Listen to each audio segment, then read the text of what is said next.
Okay, tonight 2 Nephi chapter 14. And in that day 7 women shall take hold of one man, saying, We will eat our own bread, and wear our own apparel, only let us be called by thy name, to take away our reproach.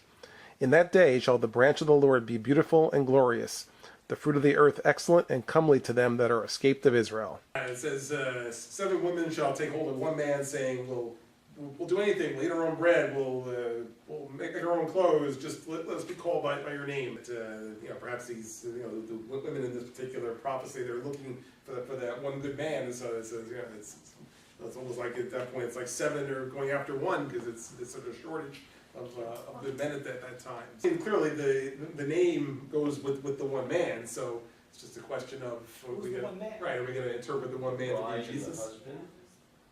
Well, it depends if we're going to interpret the one man to be Jesus or to be somebody's husband. No, I guess the other way of looking at it would be that at that time that you would have, in this case, women looking to the Lord, right, and willing to do whatever is necessary to take upon them His name, right, saying that I'll eat my own bread, wear my own clothes, but I want the Lord's name upon me, so then I'll do whatever is necessary to take the Lord's name upon me.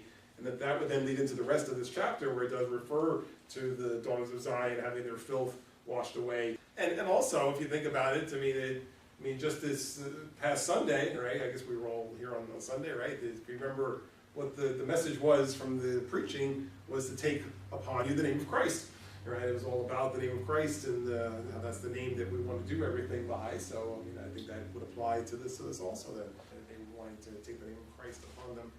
And no matter what they had to do. So then them saying, okay, I'll wear my own clothes, eat my own bread, I'll do whatever I have to do as long as I can have the name of Christ upon me, because that's the name that we want to have on us. Now, if you look at verse 2, it says, in that day shall the branch of the Lord be beautiful and glorious and so forth, right? Because now, I think the rest of this is more the Zion time frame. This is looking to a time when people would be blessed of God, and so really the rest of this chapter is more of a blessing type thing. And it shall come to pass, they that are left in Zion and remain in Jerusalem shall be called holy, every one that is written among the living in Jerusalem, when the Lord shall have washed away the filth of the daughters of Zion, and shall have purged the blood of Jerusalem from the midst thereof by the spirit of judgment and by the spirit of burning. Okay, first of all, does anybody know the name of the primary city in Zion? It's the New Jerusalem. It's the New Jerusalem, okay?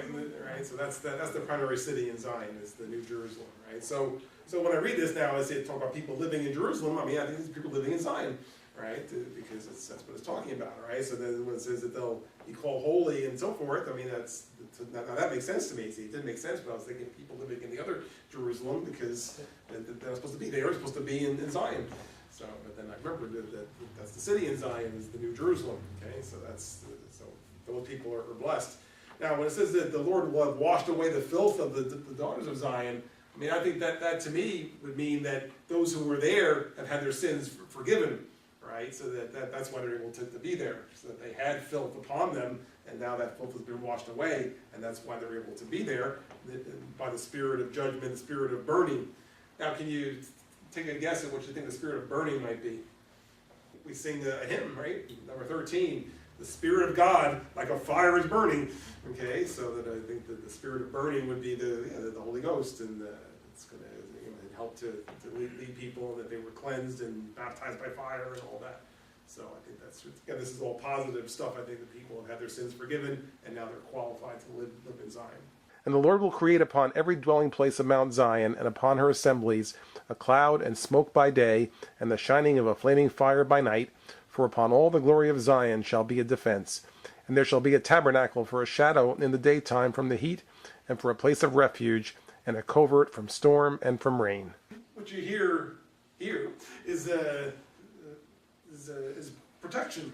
Okay, that you see in 5, and again you can try to envision this that says a cloud and smoke by day, and the shining of a flaming fire by night. Upon all the glory of Zion shall be a defense. Okay, so that's how we believe, is that really it's a protected area.